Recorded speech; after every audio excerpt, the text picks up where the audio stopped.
Hola, muy buenas tardes. Yo soy la doctora María Teresa Tejada.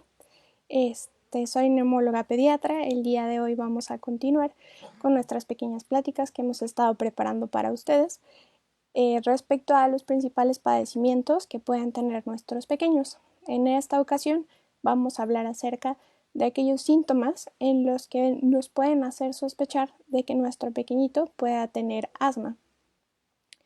Para empezar, lo primero es definir qué es el asma. El asma es una enfermedad inflamatoria crónica. ¿Qué quiere decir que es una enfermedad crónica? Que es una enfermedad de larga duración que en la mayoría de las veces no tiene una cura, pero que bajo una atención médica adecuada puede ser adecuadamente controlada y tener una calidad de vida muy buena para nuestros pacientes. En el caso del asma, la enfermedad inflamatoria se presenta a nivel de las vías respiratorias bajas y va a ocasionar episodios de dificultad respiratoria. Estos episodios pueden durar horas o días de acuerdo a la gravedad que tengan y estos pueden resolver ya sea de forma espontánea, aunque casi siempre lo hacen gracias al tratamiento. Los episodios van a ser variables. En enfermedades leves son poco frecuentes, sin embargo, en enfermedades graves pueden ser muy repetitivos. Hablar de asma en los niños menores de 3 años es un poco más complejo, ya que en esta edad algunos niños pueden presentar síntomas similares a asma, secundarios únicamente a infecciones de vías superiores que estén dadas por virus, sin necesidad de que a largo plazo desarrollen asma. Sin embargo, si estos episodios son repetitivos, es posible pensar en la posibilidad de que se trate de un silbante. ¿Qué es un silbante? Es un pequeñito que tiene síntomas sugestivos de asma, pero que por su edad aún no es posible catalogarlo como asmático, ya que va a depender de sus antecedentes clínicos y de la forma en la que evolucione de si tiene o no posibilidad de desarrollar asma. ¿Cuáles son aquellos niños que presentan una mayor probabilidad de desarrollar asma? Pues van a ser aquellos que generalmente cuentan con algún familiar asmático o con algún tipo de alergia, o aquellos pequeñitos en los que se ha diagnosticado alguna enfermedad como dermatitis atópica, rinitis alérgica o alergias alimentarias como las que hablamos la semana pasada con la doctora Karen.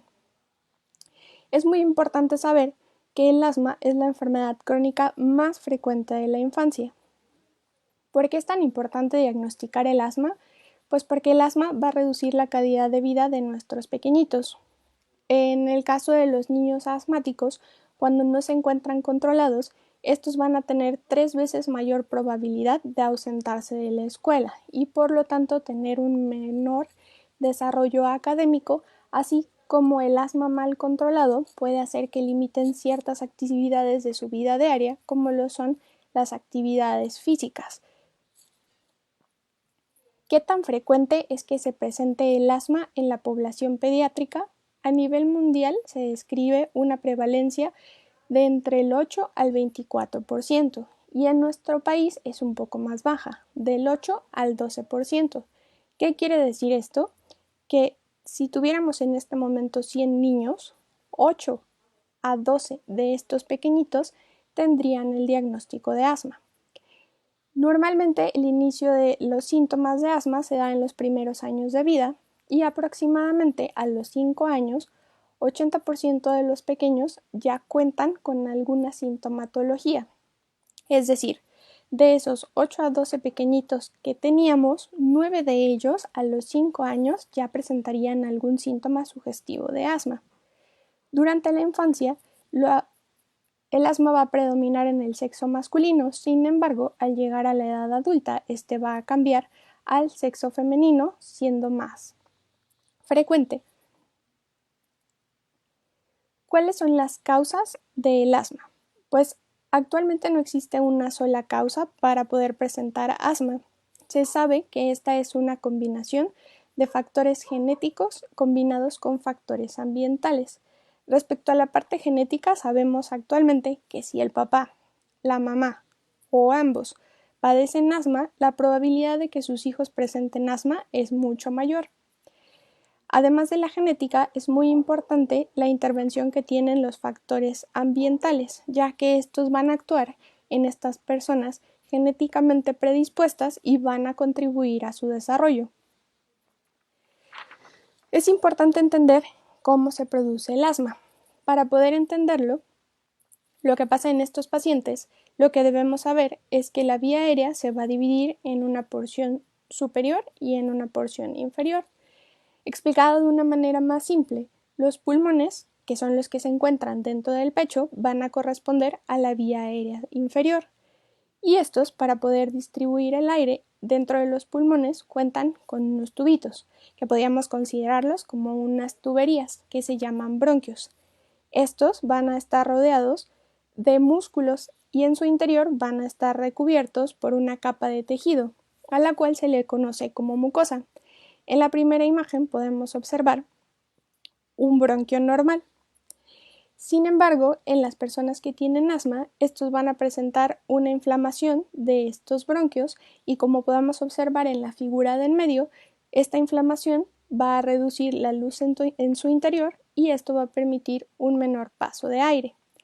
Esta inflamación puede estar presente incluso en periodos en los que el paciente es asintomático y se caracteriza porque estos bronquios, al estar permanentemente inflamados, van a poder presentar una reacción exagerada ante ciertos estímulos que en otra persona que no tiene asma no provocarían ninguna sintomatología, como son la exposición a humos, el cambio de clima, la realización de ejercicio, y de estos pues vamos a platicar un poco más adelante.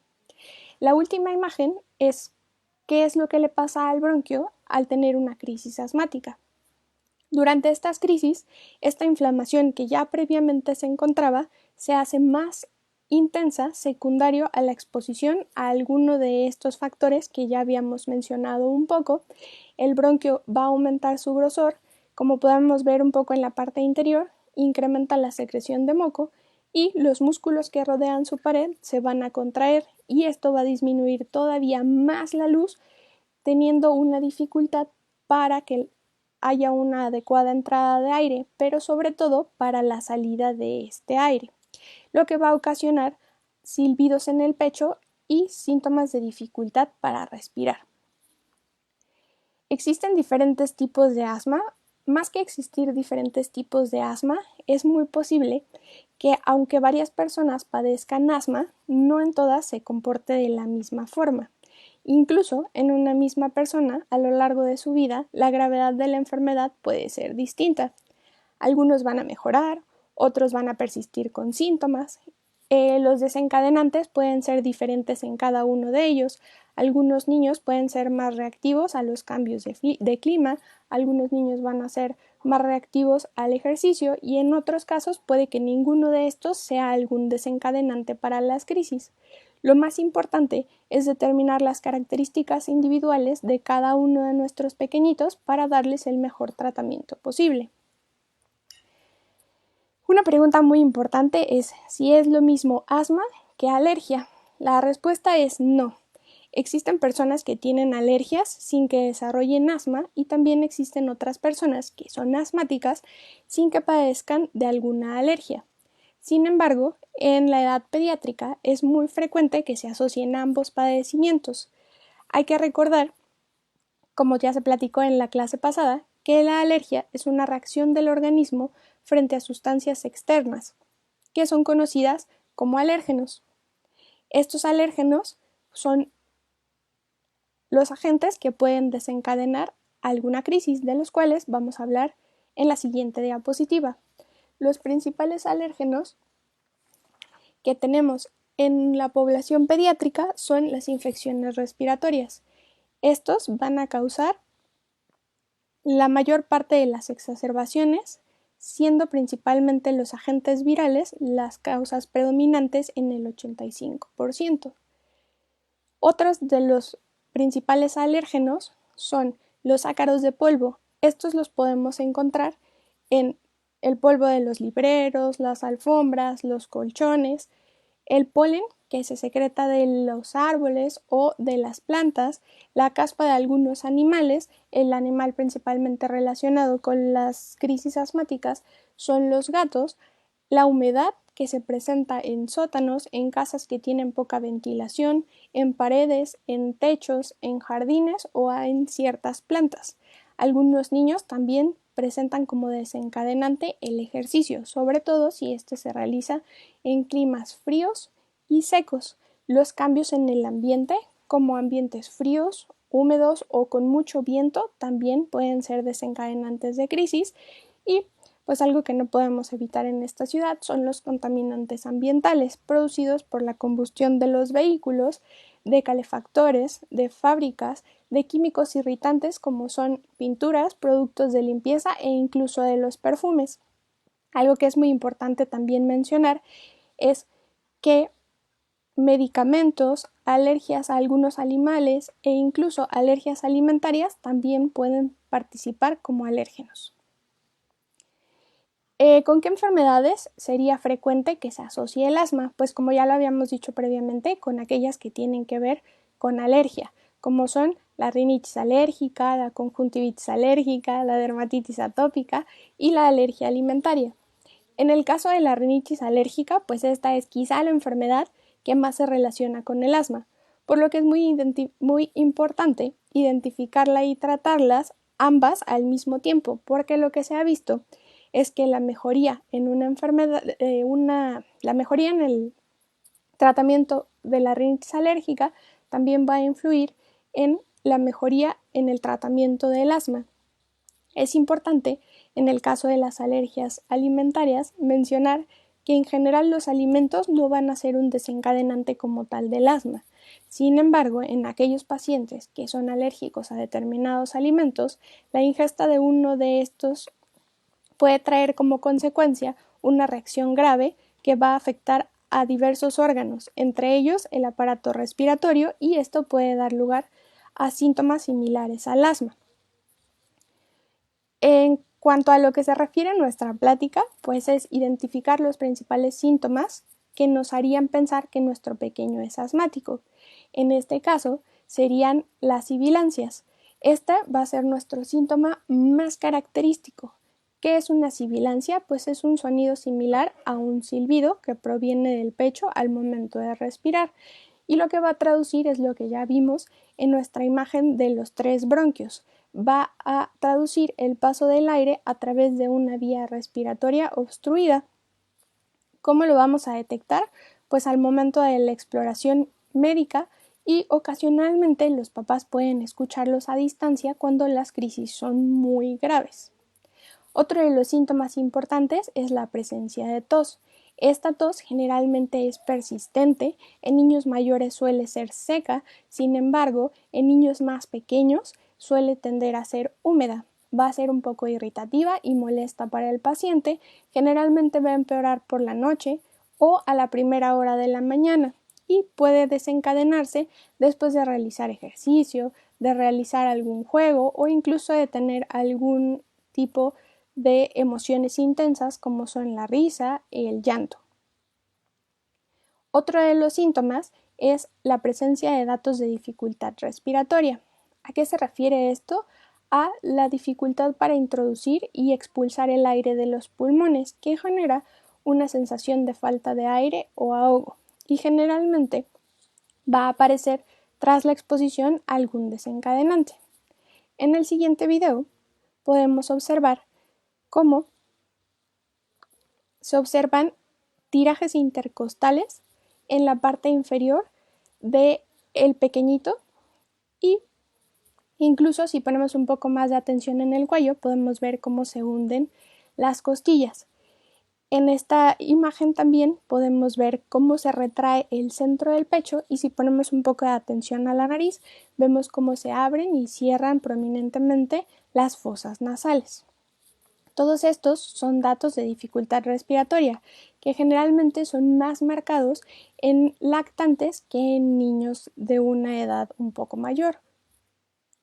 Otro de los síntomas importantes es la opresión torácica. Esta es un dolor o una sensación referida como extraña en el pecho al momento de respirar. Va a ser más frecuente que los niños mayores nos puedan referir este tipo de sensación porque en los niños pequeñitos pues tenemos la dificultad para la comunicación. Ahora, el conocer estos síntomas nos haría pensar si en realidad son iguales los síntomas a todas las edades. Lo que se ha observado es que en niños mayores los síntomas son muy similares a los que se presentan en los adultos. Sin embargo, en pequeñitos existen diferencias respecto a la anatomía y su función, ya que se encuentran en crecimiento y por lo tanto van a ser un poco más susceptibles a que, como vimos en el video, se aprecien mejor los datos de dificultad respiratoria. Además, contamos con la barrera de la limitación para comunicar sensaciones, por lo que con lo que nos vamos a orientar en ellos va a ser con diferentes síntomas, como por ejemplo el que estén muy irritables, el que no quieran comer, el que no podamos consolarlos con el llanto. En el caso de nuestros niños pequeñitos, pues estos síntomas son los que tienen que alarmarnos. Y otra cosa es que en los niños más pequeños, pues su sistema inmune se encuentra aprendiendo de todas las infecciones que hay en el medio ambiente. Por lo tanto, cuentan con una mayor frecuencia de infecciones virales sobre todo y como ya habíamos platicado, las infecciones virales pueden llegar a presentar síntomas similares al asma. Respecto a toda esta plática, pues la idea es saber cuándo hay que sospechar que nuestros pequeñitos tienen asma. Cuando tengamos los síntomas típicos que ya mencionamos, sibilancias, tos, dificultad respiratoria o que nuestro pequeño nos refiera opresión o sensación extraña en el pecho. Es importante que estos síntomas sean recurrentes porque, como se mencionó antes, se pueden presentar ante enfermedades respiratorias. Al momento es importante saber que no existe ningún síntoma que solo por el hecho de que esté presente nos indique que se padece asma. Los silbidos que se presentan y los síntomas acompañantes también es característico que mejoren con la administración de ciertos medicamentos, como pueden ser medicamentos inhalados o como pueden ser medicamentos nebulizados, como lo es el salbutamol. Es muy importante que si ustedes han notado que sus pequeñitos al presentar enfermedades respiratorias son nebulizados y mejoran y estos episodios son frecuentes, pues debemos de sospechar que nuestro pequeñito pueda tener asma. También es importante darnos cuenta de si existe algún síntoma que desencadene esta serie de sintomatologías que habíamos ya previamente comentado. Por ejemplo, que nuestro pequeñito se encuentre realizando alguna actividad física muy importante y posterior a ello presente episodios de tos y lo noten con un poco de dificultad respiratoria. O al contrario, que por ejemplo en casa estuvieron pintando y posterior a pintar notaron que empezó con un poco de sibilancias en el pecho, les refería que sentía una sensación extraña. Todos estos datos son muy sugestivos de que nuestros pequeñitos puedan tener algún proceso como asma. Aunque es muy importante recordar que siempre es necesario una cuidadosa valoración médica para poder llevar a cabo el diagnóstico de asma. Algo que también es muy inquietante para los papás es, en realidad, cuando ya tenemos el diagnóstico de asma del paciente, ¿qué es lo que va a pasar? Si en realidad toda la vida nuestros pequeñitos van a ser asmáticos o si en algún momento pueden llegar a controlar su sintomatología y alcanzar una vida normal. Pues en realidad la evolución del asma es muy variable. Lo que se ha visto es que entre el 30 y el 70% de los niños que tienen asma van a presentarlos durante la edad adulta. Como ven, pues el rango es muy amplio. La mayoría de las veces existe una mejoría progresiva y los síntomas pueden desaparecer entre los 3 y los 6 años. En otras ocasiones, estos síntomas pueden persistir y mejorar al llegar la adolescencia, aproximadamente entre los 10 y los 11 años. Y algunos otros pueden persistir con síntomas hasta la edad adulta y durante toda la edad adulta ameritar tratamiento y seguimiento por un neumólogo. Generalmente, la mejoría que se tiene en estos pacientes suele ser completa. En realidad, si están bien controlados y con un buen seguimiento, no hay secuelas, pueden desarrollar una vida normal, hacer sus actividades físicas, acudir a la escuela sin tener tantas faltas y tampoco tienen una mayor tendencia a presentar alguna otra enfermedad respiratoria. Como vimos, es más que las enfermedades respiratorias son un desencadenante de una crisis a que el mismo asma haga que constantemente se estén enfermando. También es muy importante conocer que existen ciertos factores que están asociados a la persistencia de síntomas en estos pacientes, como el tener padres asmáticos, como el haber tenido un asma grave. ¿Qué es un asma grave? Aquel asma que a pesar de estar con tratamientos no presenta una buena evolución. Y el hecho de también presentar síntomas tardíos, por ejemplo, después de los 2 a 3 años, también es un factor que nos puede indicar que estos síntomas pueden persistir más allá de la niñez. Es importante también conocer que si nuestro paciente tiene alergias coexistentes, como ya lo habíamos visto en el caso de rinitis alérgica, si no tratamos esas alergias coexistentes, probablemente tampoco podamos controlar el asma. Y pues el sexo femenino tampoco es o también es un factor de riesgo para la persistencia de síntomas. Como lo mencionamos previamente también, el sexo femenino tiene una mayor incidencia en la adultez. Y pues con esto espero haber resuelto la mayoría de las dudas que tengan sobre cómo se presenta el asma y cómo diagnosticarla. Si ustedes tienen alguna pregunta o alguna duda, podemos resolverla en este momento o también la pueden dejar escrita debajo de este video y con mucho gusto pues se las contestamos.